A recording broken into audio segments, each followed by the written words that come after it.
अस्सलामुअलैकुम, कैसे हैं आप सब लोग। आई होप कि आप सब ठीक ठाक होंगे। आज हम इस नेक डिज़ाइन को बनाएंगे।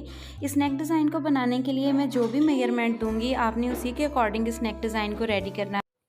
इस नेक डिज़ाइन को बनाने के लिए यहाँ पे मैंने बुकरम का एक पीस लिया है जिसकी चौड़ाई आप देख सकते हैं 10 इंचज़ है और इसकी लेंथ जो है वो 7.5 इंचज़ है। तो इसको हम इस तरह से डबल फोल्ड कर लेंगे। डबल फोल्ड करने के बाद हमने यहाँ पे देखें 4.25 इंच पे मार्किंग करनी है। आप अपने अकॉर्डिंग जो है इसकी खुलाई रख सकते हैं। मैं 4.25 इंच रखूँगी। तकरीबन 3.5 इंच पे मार्किंग करनी है। सबसे पहले हम यहाँ पे एक बॉक्स की शेप रेडी कर लें जी। तो यहाँ पे हमने जो अपना गैप रखना है वो 2 इंच पे रखना है। अब हमने इस मार्किंग को जो है इस तरह से इसके साथ मिलाते हुए एक राउंड शेप दे लेनी है। तो गाइस यहाँ पे हमने इसको बहुत डीप यहाँ से नहीं करना क्योंकि फिर वो नेक की शेप जो है वो बिल्कुल भी अच्छी नहीं आती। अब नीचे की तरफ यहाँ पे देखें मैं 3 इंचज़ पे मार्किंग करूँगी और यहाँ से बिल्कुल इसके मिड से हमने जो गैप लेना है वो तकरीबन 1.25 इंच का लेना है। इससे ज़्यादा आपने इसका गैप जो है वो नहीं लेना। अब यहाँ से देखें आपने इस तरह से एक लीफ की शेप देनी है बिल्कुल इस तरह। अब हम बाहर की साइड से 1-1 इंच का मार्जिन छोड़ते हुए कटिंग कर लेंगे। मैं पहले नेक को बाहर की तरफ से कटिंग करूंगी, देन इसकी अंदर साइड कटिंग करूंगी। इसका अंदर का हिस्सा जो है वो निकला है और इसको हम बिल्कुल साइड पे कर देंगे। इसको आपने वेस्ट नहीं करना। तो यहाँ से अब देखें हमने इस लीफ की कटिंग करनी है। यहाँ पे आके आप थोड़े से गैप के साथ इसको बाहर की तरफ निकाल दें।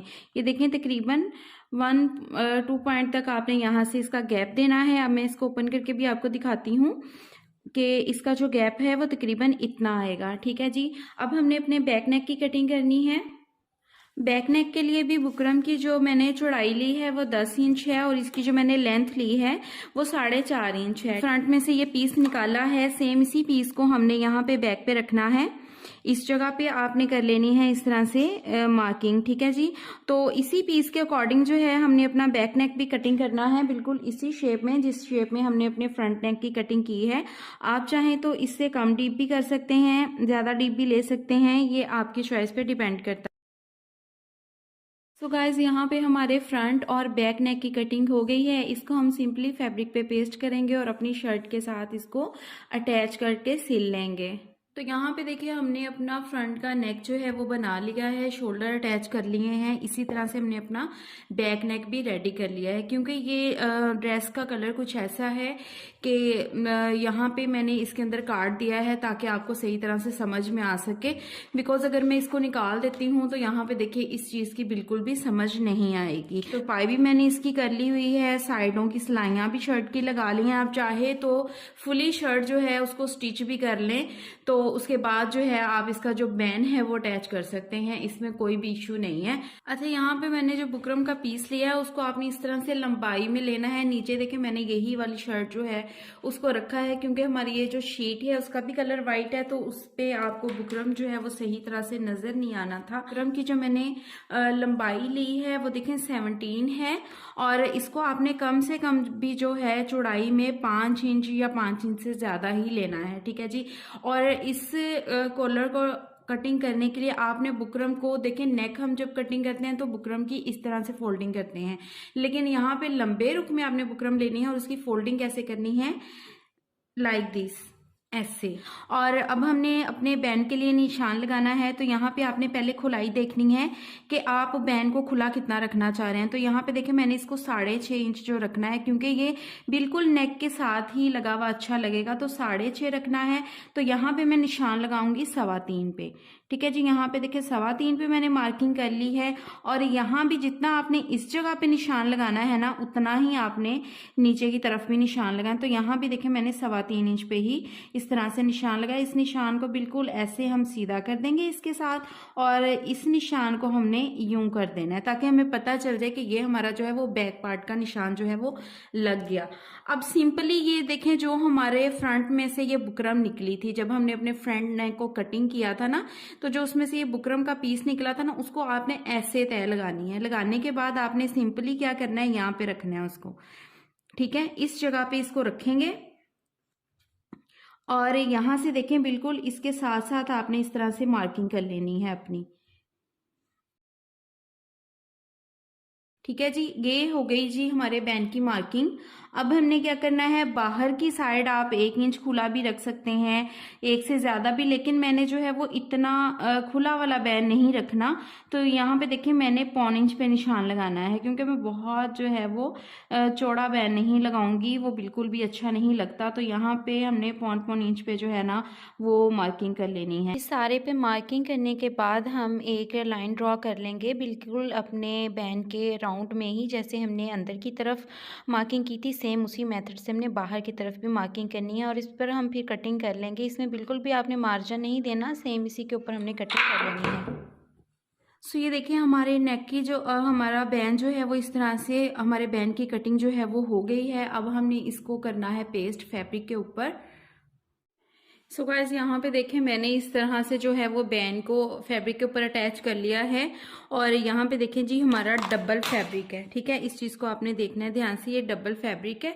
और इसका जो बाहर वाली साइड है ना उसको हम तकरीबन 1/2 इंच जो है वो छोड़ के इस तरह से फैब्रिक को, तो हमने सारा जो है ना डबल के डबल को ही इस तरह से कटिंग कर लेना है। ये देखिए यहाँ पे ग्लू है जिसको मैंने यहाँ पे लगाना है।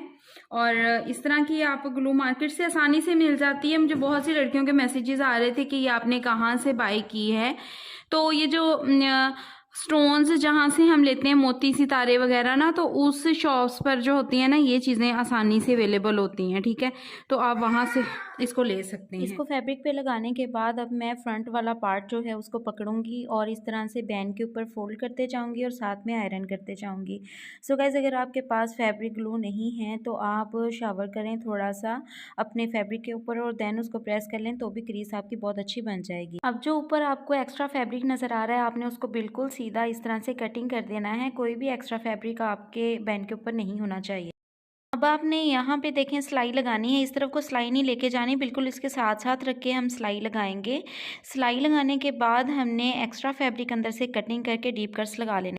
अब हम बैंड को पलट के अच्छे से आयरन करके इसको प्रेस कर लेंगे और एक्स्ट्रा वाला जो फैब्रिक है बैक साइड पे सारा इस तरह से निकाल देंगे। अब जो ये बैक साइड का फैब्रिक है ना इसको हमने इसी तरह से बैंड के ऊपर उल्टाना है और इसको अच्छे से हमने प्रेस कर लेना है। बहुत अच्छे से आपने इसको प्रेस करना है ताकि बैंड अटैच करते वक्त हमें कोई भी मुश्किल ना हो। अब देखिए हमने दरमियान में बिल्कुल नेक के दरमियान में जो फैब्रिक है ना नीचे बिछाया हुआ उस पर एक लाइन लगा ली है ताकि हमें मिड का पता चल जाए। और बैंड के भी मिड में हमने जो है वो चौक के साथ निशान लगा लिया है। अब हमने रखना है बैंड को इस तरह से, हमारा जो है ना वो इस जगह से गुजरेगा, ठीक है, यहाँ से हमने 1 इंच का गैप देना है। और आपने इस चीज़ को ध्यान में रखना है कि ये जो कॉर्नर आ रहा है ना हमारे नेक का, बैंड की तय आपने इस तरह से बिठानी है यहाँ से कि ये जो हमारी शर्ट का कॉर्नर आ रहा है ना शोल्डर वाली जगह से, और यहाँ पे आपने बैंड को भी रखना है, ठीक है। और इस तरह से हमने यहाँ पे करनी है मार्किंग, और मार्किंग आपने करनी है इन दोनों कोनों को आपस में मिला के। ये आपको मैं बार बार बता रही हूँ, ये दोनों कोने आपके मिलने चाहिए। अब आपने ये देखना है कि आपका बैंड जो है वो किस पॉइंट से इस तरफ को गुजर रहा है, ठीक है। तो यहाँ से बैंड को आपने यूँ थोड़ा सा तिरछे में लेके आना है इस तरह से। और अब हमने ये चीज़ देखनी है कि हमारा जो बैंड है वो किस जगह से गुजर रहा है। तो ये पॉइंट हमारा यहाँ पे आ रहा है और ये पॉइंट आ रहा है जी हमारा यहाँ पे। तो इस तरह से तिरछे में इसकी सिलाई लगनी है। अब हम यहाँ से देखेंगे कि हमारा बैंड जो है वो नीचे की तरफ तिरछे में कितना आ रहा है, तो वहाँ पे आपने चौक के साथ इस तरह से मार्किंग कर देनी है। ये 2 इंच पे जो हमने मार्किंग की है बिल्कुल उसी से नीचे की तरफ हम इस तरह से तिरछे में मार्किंग कर देंगे कि यहाँ से हमारा बैंड इस तरफ, ये देखें इतना गैप जो है वो ये वाला हिस्सा हमारा इतना जो है वो बैंड के अंदर जाना है, ठीक है। अब हम यहाँ से इस बैंड को उठा लेंगे और सेम आपने क्या करना है, यहाँ से आपने देख लेना है कि जितनी हमारी इधर से मार्किंग है सेम उतनी ही हमारी जो है वो दूसरी साइड से भी मार्किंग आपने ले लेनी है, ठीक है, ऐसे, और इधर से भी ऐसे। तो ये बैंड हमारा जब आपस में अटैच होगा तो इस तरह से हो जाएगा। अब इसको हम कर देते हैं साइड पे। और अब हमने ये देखना है कि यहाँ से यहाँ तक हमारा आ रहा है 2 इंच, ठीक है, यहाँ पे, और इधर से भी हमने 2 इंच की मार्किंग ले ली। और यहाँ से अब देखना है गैप कितना है, तो यहाँ पे देखें 1/4 इंच का गैप है, तो यहाँ पे भी हम 1/4 इंच पे मार्किंग करेंगे और इस तरह से इसको भी यूँ तिरछा कर देंगे। तो इस तरह से हमारी ये देखें मार्किंग हो गई। अब मैं आपको बैंड लगाना सिखाऊंगी। अब हम बैंड की सिलाई लगाना स्टार्ट करेंगे। तो इस तरह से आपने नेक को ओपन कर लेना है और यहाँ पे देखें बैंड के जहाँ किनारे पे हमने मार्किंग की थी उसको किनारे पे ही रखेंगे और इस तरह से जहाँ पे नेक पे मार्किंग की थी वहाँ से हमने सिलाई लगाना स्टार्ट करनी है। तो सिलाई आपने बहुत अच्छे से पक्की करके लगानी है कि आपका बैंड जो है वो बार बार यहाँ से हिले नहीं, उधड़े नहीं। तो आपने इस तरह से सिलाई को बाहर की तरफ निकाल लेना है और इसी तरह से हम बैंड को घुमाएंगे और दूसरी तरफ भी इसको इसी तरह से अटैच कर लेंगे। बाहर से ही सिलाई लगाएंगे इसकी इस तरह से और नेक को इसके अंदर करते हुए इस तरह से बिल्कुल मार्किंग को आपस में मिलाते हुए हमने यहाँ पर भी सिलाई अच्छे से अपनी जो है वो लगा लेनी है। अब ये देखें जी हमने इस तरह से बैंड को राउंड में कर लिया है। अब ये चीज़ इसकी हमने कवर करनी है तो आपने इस तरह से इस फैब्रिक को खोल लेना है। खोलने के बाद ये देखें ये जहाँ पे क्रीज आ रही है ना ऐसे ही आपने पकड़ के बुकरम को अंदर की तरफ फोल्ड कर लेना है। ठीक है, करने के बाद यहाँ पे देखें चौक के साथ आपने इस तरह से मार्किंग कर लेनी है। तो सिंपली इस तरह से मार्किंग करने के बाद इस फैब्रिक को हमने उल्टाना है और यहाँ से ऐसे ओपन कर देना है। ठीक है, इस तरह से देखें आपने जो हमने मार्किंग की है ना बैक वाला फैब्रिक इस तरह से बिल्कुल नीचे की तरफ आपने खोल देना है और शर्ट का जो नेक है उसको भी इस तरह से पलट लेंगे ताकि सिलाई में ना आ जाए और यहाँ पे ऐसे ही बिल्कुल तिरछे में जैसे हमने मार्किंग की थी ना बिल्कुल ऐसे ही तिरछे में आपने इसको सिलाई लगा देनी है। सेम इसी तरह से हम दूसरी वाली साइड का भी फैब्रिक इस तरह से पलटेंगे और यहाँ पे मार्किंग कर लेंगे और फिर सारे फैब्रिक को इस तरह से ओपन कर देंगे। कमीज़ वाला फैब्रिक फोल्ड करेंगे और यहाँ पर भी इस तरह से सिलाई लगा देंगे।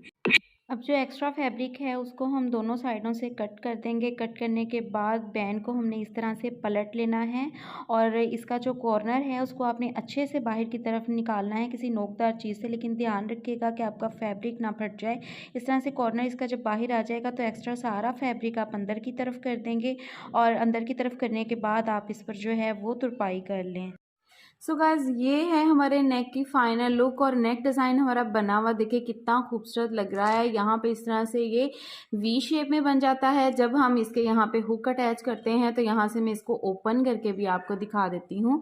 तो ये देखें इस तरह से बैंड जो है हमारा बहुत ही नीट तरीके से लगा है। इसके नीचे जो है वो मैंने तुरपाई की है, सिलाई नहीं लगाई, बिकॉज हमारा ये फैब्रिक जो है वो थोड़ा उरेप में होता है। जब हम इसको सिलाई लगाते हैं तो आगे आगे ये सरकता रहता है और यहाँ पे जो है ना वो झोल पड़ते हैं जो कि बहुत ही बुरे लगते हैं। तो आपने जो है वो कोशिश करनी है कि इसको आप तुरपाई कर लें। ठीक है जी, तो यहाँ पे देखें बैंड हमारा अटैच हो चुका है। इसके नीचे देखें मैंने कार्ड रखा है ताकि इसकी ये वाली साइड जो है और क्लियर तौर पे नजर आ जाए। और यहाँ पे हमने एक छोटी हुक अटैच करनी है, एक इस कोने पे और एक इस कोने पे। इसको हम इस तरह से जब बंद करेंगे तो ये हमारा डिज़ाइन जो है वो इस तरह से बन जाएगा। ठीक है जी, तो आपने भी इस नेक को ज़रूर ट्राई करना है और कमेंट सेक्शन में मुझे लाजमी बताना है। और जिस मेरी सब्सक्राइबर की ये फरमाइश थी तो हमने उनकी फरमाइश जो है वो पूरी कर दी है। उनका कहना था कि सर्दियाँ चली जाएंगी, प्लीज़ आप मुझे ये नेक डिज़ाइन बनाना बता दें। सो गाइस मिलते हैं नेक्स्ट वीडियो में, तब तक अपना बहुत सारा ख्याल रखिएगा। अल्लाह हाफिज़।